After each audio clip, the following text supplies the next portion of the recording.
Hello students, welcome to my English class 7। আজ আমি তোমাদের টেক্সট বইয়ের lesson 1 the book of nature এর পার্ট 3-তে এই চ্যাপ্টারের অ্যাক্টিভিটিগুলো নিয়ে আলোচনা করব। চলো শুরু করা যাক। প্রথমেই অ্যাক্টিভিটি 1। অ্যাক্টিভিটি 1-এ কী বলা হয়েছে? Underline the appropriate alternatives. অর্থাৎ এখানে 3টি করে অপশান দেওয়া আছে, যে অপশানটি সঠিক হবে সেটাকে আন্ডারলাইন করতে হবে। দেখো এর দাগে, India is in fact a big or small huge part of the earth's surface।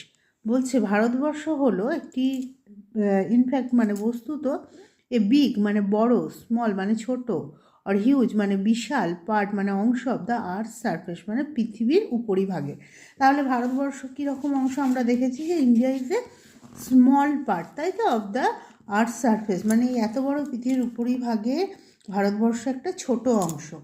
বিয়েরটা দেখো, once upon a time the earth was too cold, dark or hot for any living being to survive. Once upon a time মানে কোনো এক সময়, the earth ওয়াজ মানে পৃথিবী ছিল, two মানে এখানে ভীষণ, কোল্ড মানে ঠান্ডা, ডার্ক মানে অন্ধকার, না হট মানে গরম, ফর এনি লিভিং বিং মানে কোনো প্রাণীর জন্য, টু সারভাইভ কোনো প্রাণীর বেঁচে থাকার পক্ষে পৃথিবী একটা সময় কী ছিল? খুব গরম ছিল, ঠান্ডা ছিল, না অন্ধকার ছিল? তাহলে পৃথিবী খুব গরম ছিল, টু হট, তাই হটের তলায় আন্ডারলাইন। শেডটা, ফসিলস মানে জীবাশ্মগুলি হলো এ টাইপ অফ ওয়াইল্ড অ্যানিম্যাল মানে এক ধরনের বন্য প্রাণী, one kind of hard rock এক ধরনের শক্ত পাথর, the remains of old living beings. The remains মানে অবশিষ্টাংশ, অফ ওল্ড লিভিং বিংস মানে প্রাচীন প্রাণীদের অবশিষ্টাংশ, দেহাবশেষ। তাহলে এই নাম্বার 3টা, the remains of old living beings, এটা আমরা টেক্সটের মধ্যে পেয়েছিলাম। এরপর দেখো অ্যাক্টিভিটি 2। অ্যাক্টিভিটি 2-তে কী বলা হয়েছে? Answer the following questions in complete sentences. এই নিচের প্রশ্নগুলির উত্তর দাও সম্পূর্ণ বাক্যে। এরটা, what must we do to know about the tale of this world. মানে হোয়াট মানে কি, মাস্ট মানে অবশ্যই, উই ডু আমরা অবশ্যই কি করব, টু নো মানে জানতে, অ্যাবাউট দ্য টেল মানে গল্প, অফ দিস ওয়ার্ল্ড অর্থাৎ এই পৃথিবীর গল্প জানার জন্য আমরা অবশ্যই কি করব। তাহলে দেখো আনসারটা কি হবে?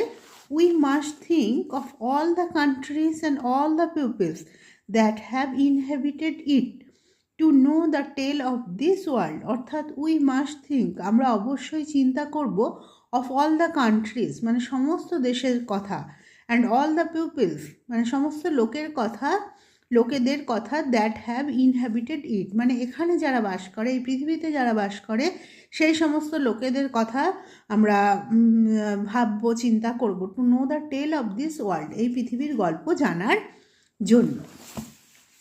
এরপরে দেখো বিয়েরটা, how old is our earth মানে হাউ ওল্ড, মানে কত বয়স, ইজ আওয়ার আর্থ আমাদের পৃথিবীর বয়স কত।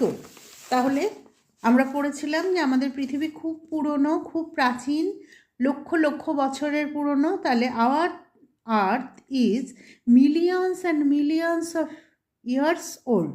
Millions and millions of years old মানে আমাদের পৃথিবী হলো লক্ষ লক্ষ বছরের পুরনো। এরপরে শিয়েরটা, who roam the earth before the arrival of human beings.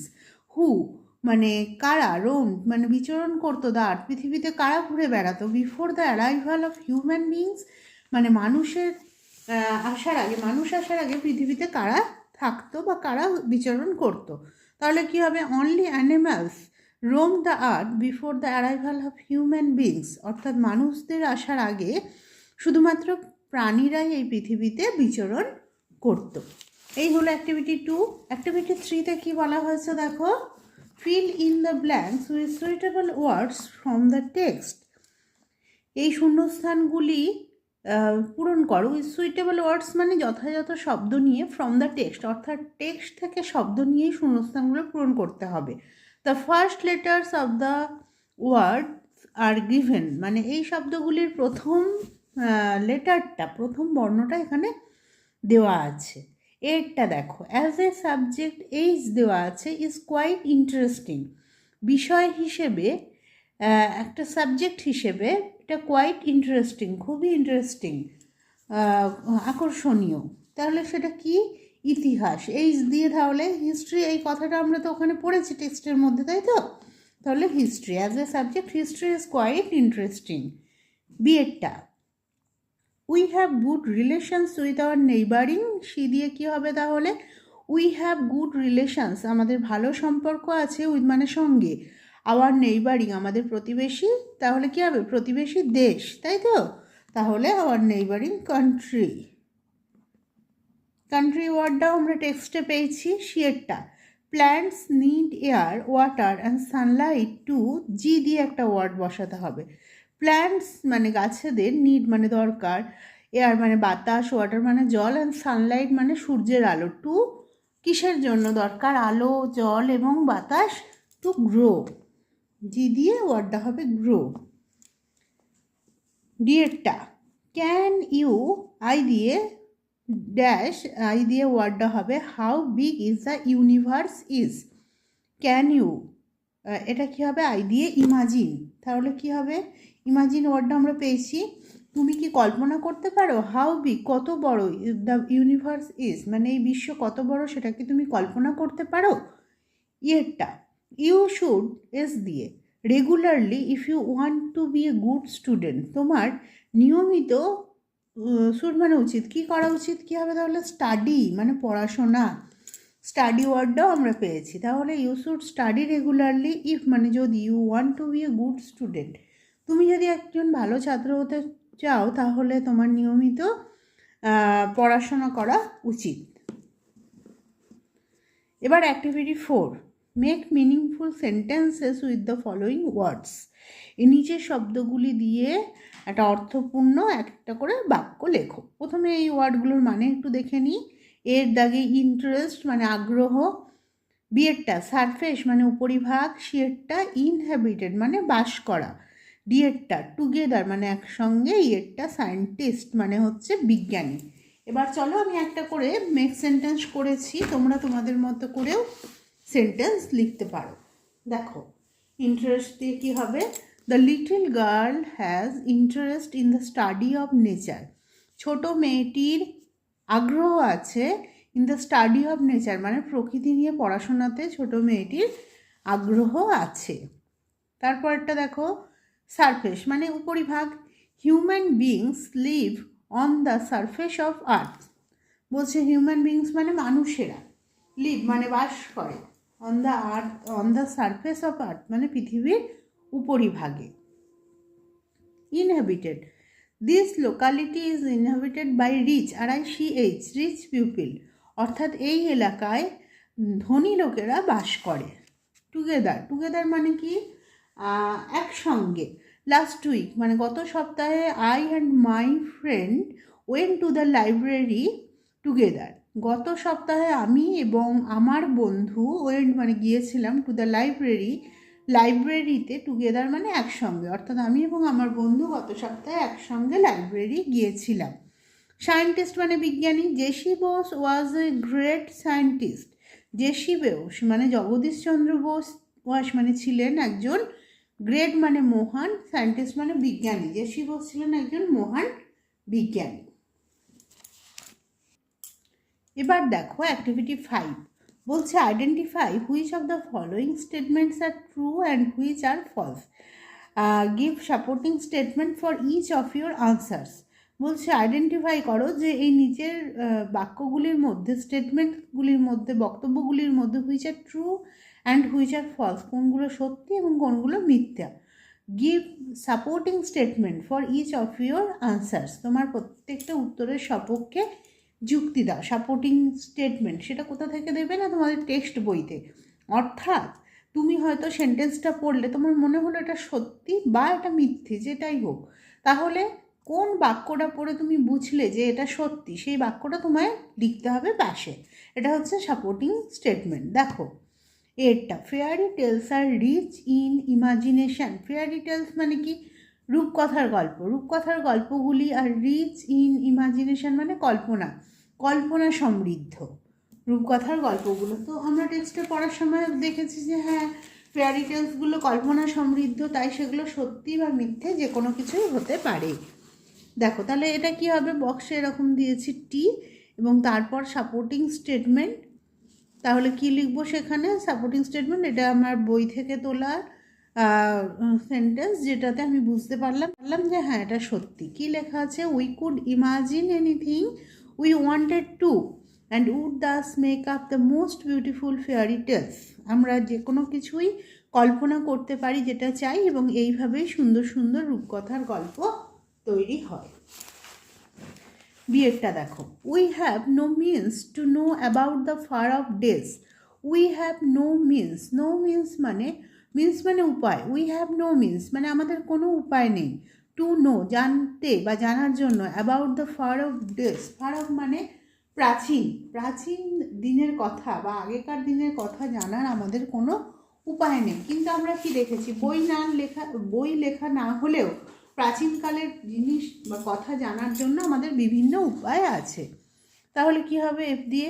We have rocks and mountains and seas stars to tell us a lot about old days. অর্থাৎ পুরোনো দিনের কথা জানার জন্য আমাদের এই জিনিসগুলো, পাথর, পর্বত, সমুদ্র, তারা ইত্যাদি অনেক কিছু আছে।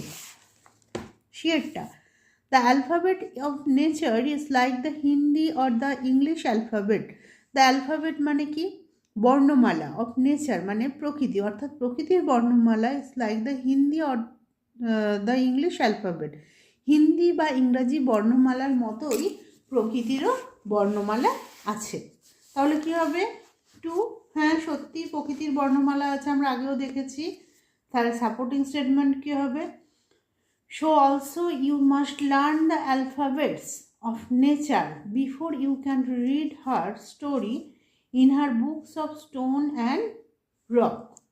অর্থাৎ তাহলে তুমি অবশ্যই প্রকৃতির বর্ণমালা শিখবে, তবেই তুমি কি তার গল্প পড়তে পারবে প্রকৃতির বইয়ে। In her books of stone and rocks মানে পাথরে তার যে বই, প্রকৃতির বই, সেটা তবেই তুমি পড়তে পারবে প্রকৃতির বর্ণমালা পড়লে।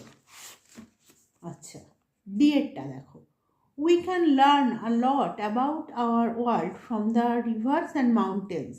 যে উই ক্যান লার্ন আমরা শিখতে পারি, লট মানে প্রচুর, আমরা অনেক কিছু শিখতে পারি। অ্যাবাউট আওয়ার ওয়ার্ল্ড আমাদের পৃথিবী সম্পর্কে। ফ্রম মানে থেকে, দ্য রিভার্স অ্যান্ড মাউন্টেন্স মানে নদী এবং পর্বত থেকে আমরা আমাদের পৃথিবীর কথা অনেক কিছু শিখতে পারি। তাহলে এটা কী হবে? টু, হ্যাঁ শিখতে পারি। তাহলে কী হবে? হাউ মাচ মোর, এই সেন্টেন্সটা দেখো, how much more could we learn, আমরা কত শিখতে পারি। From the rocks and mountains and the many other things we see around us. অর্থাৎ পাথর এবং পর্বত এবং আরও অন্যান্য জিনিস যেগুলো আমরা আমাদের চারপাশে দেখি, এগুলো থেকে আমরা আরও কত জিনিস শিখতে পারি। তাহলে এই সেন্টেন্সটা পড়ে দেখলাম যে হ্যাঁ আমরা প্রকৃতির বিভিন্ন জিনিস থেকে অনেক কিছু শিখতে পারি। এরপর দেখো অ্যাক্টিভিটি 6 কি বলেছে? অ্যাক্টিভিটি 6 বলছে complete the following sentences with information from the text.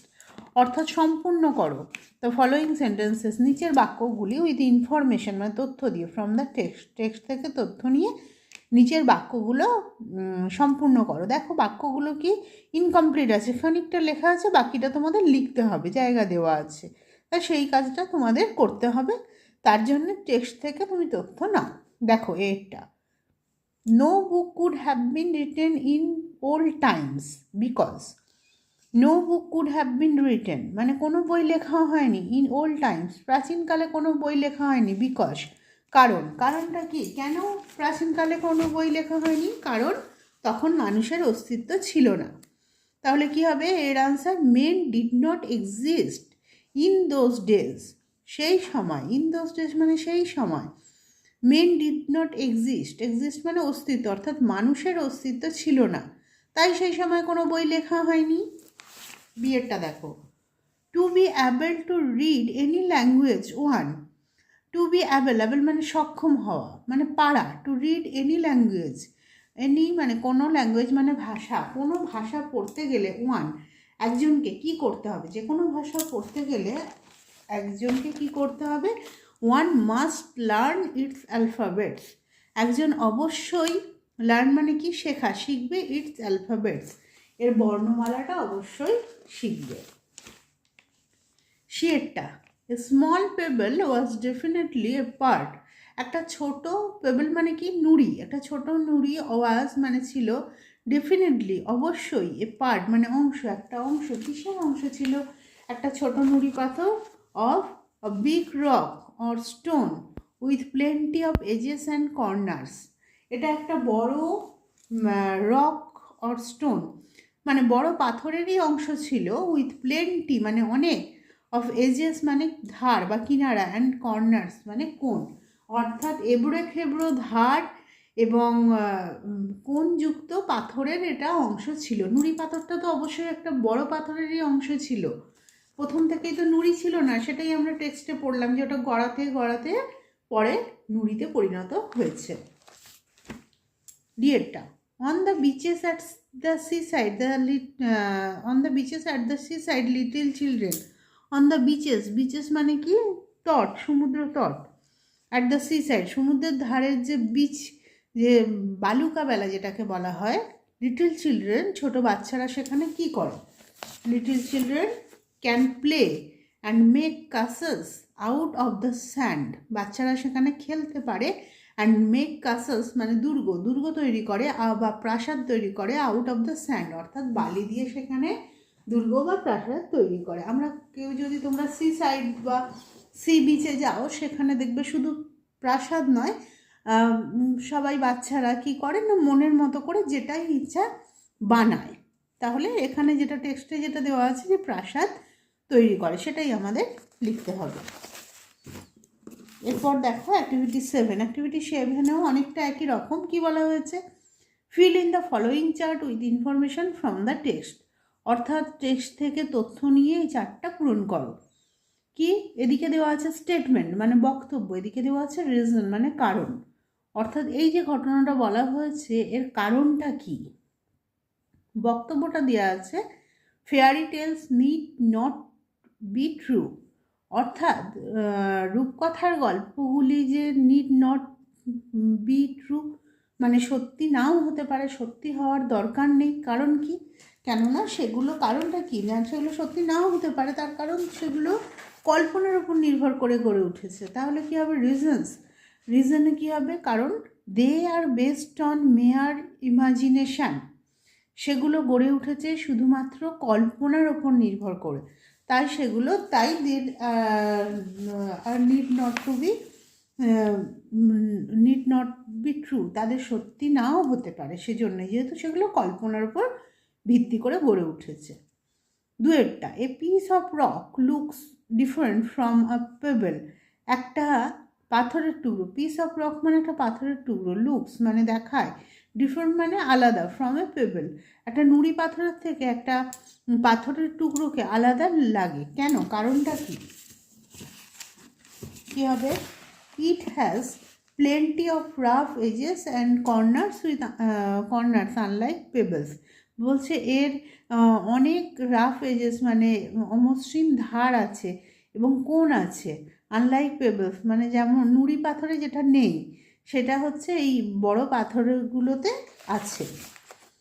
A bit of rock from some mountain side reaches a little valley, a bit of rock মানে এক টুকরো পাথর, ফ্রম মানে থেকে, সাম মাউন্টেন সাইড কোনো পাহাড়ের ধার থেকে এক টুকরো পাথর, রিচেস পৌঁছায় বা চলে যায়, এ লিটল ভ্যালি একটা ছোট্ট উপত্যকায়, এক টুকরো পাথর পাহাড়ের সাইড থেকে কি করে ছোট ভ্যালিতে পৌঁছে যায়, তার কারণটা কি, কারণটা কি হবে তাহলে, it is washed away by rain down to the little valley, it is washed away by rain এটা বৃষ্টির জলের দ্বারা বয়ে যায়, down to the little valley নিচের ছোট উপত্যকাতে এটা বৃষ্টির জলে করে ধুয়ে চলে যায়, তাই এটা ছোট উপত্যকায় পৌঁছে যায়।